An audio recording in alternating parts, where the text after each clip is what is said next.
want to share this story so you don't make haste. We, as the leader of the campus fellowship, they joined the campus, so we also have our own fellowship.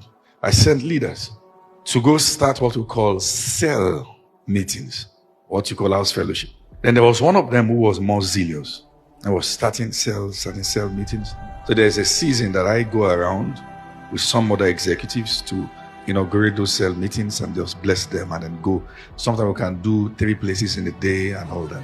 But I noticed that everywhere he opened, when we got there, we were not recognized. He didn't open those places in the name of the fellowship. He opened them in the name of his ministry, but with the influence of the fellowship. So one time I called his attention to that. What are you doing? And he said, no, you can't talk to me like that. As a matter of fact, God has given me the instruction to start my own ministry. And then he went. Let me tell you something. In less than 2 weeks, the church he started became the fastest growing church in the city. Everybody. I will stand, because apart from leading campus, I was also pastor in a redeemed church. So I will start in church at the balcony. I stand there and looking at people who were our members. Everybody will be rushing there. That was the happening place.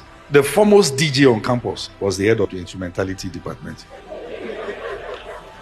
When you get to the ushering department, you are hearing Scorpion and all those kind of names. So sometimes I stand there on Sunday morning and looking at people. They come to here. Pastor. And God said, don't get offended. Don't get offended. And that guy was actually my best friend, just so you know. So God said, don't get offended. So I opened the friendship. In fact, one time I went to greet him in his house. Somebody was washing his boxers in the bedroom. Some other girls were cooking chicken and rice. And these were people that I used to pastor. And I was not passing you through all this, but you prefer somebody who is saying this to you. So when they finished cooking, I said, how far now? I said, I did. Sam. At least, you don't go pack my members, I don't go stitch up. So just to tell you the extent I kept the friendship. One morning, around 6 in the morning, somebody was banging my door heavily. So he said, please come out. I heard his voice. So I came out and I saw my friend. He was covered with blood.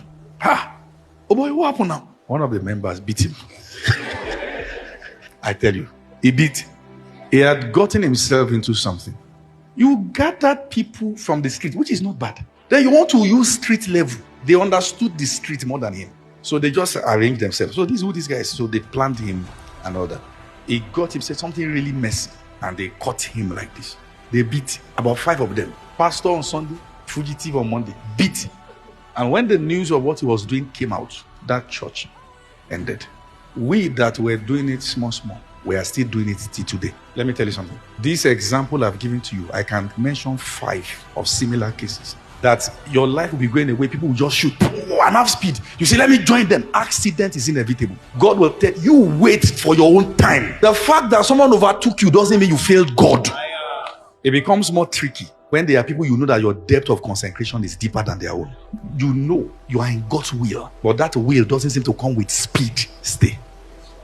I'm not sharing this story to say that it's my joy that somebody ministry folded, because the only person who still stood by him was me. But when I heard what he did, I have to run back. All right, so you got what I'm saying. But be careful. See, there are shining stars and there are shooting stars. When a shooting star comes over the firmament, it draws attention, but for a moment. Don't just be loud.